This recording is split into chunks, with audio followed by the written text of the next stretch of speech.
ለፈረንጆቹ አዲስ ዓመት 2026 ዋዜማ ሸራተን አዲስ ዘንድሮም ይለያል። እንኳን አደረሳችሁ።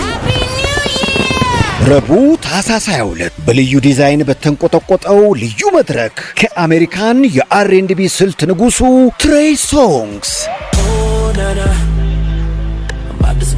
ከአሜሪካን በቀጥታ በሸራተን መድረክ ከሙሉ ባንዱ ጋር ምሽቱን የተለየ ያደርገዋል። ከትሬይ ሶንግስ ባሻገር ከሀገራችን ኢትዮጵያ ቢሰማ የማይጠገበው ብዙአየሁ ደምሴ በመድረክ አያያዙና አዘፋፈኑ የተለየው ናቲ ማን ምሽቱን እየተበላ እየተጠጣ በልዩ ፌሽታ የፈረንጆችን አዲስ ዓመት በሸራተን ኑ እንቀበለው። መግቢያ ዋጋ 25000 ብር ከምግብና ከመጠጥ ግብዣ ጋር። ትኬቱን በዳሽን ባንክ ሱፐር አፕና ሸራተን አዲስ ያገኙታል።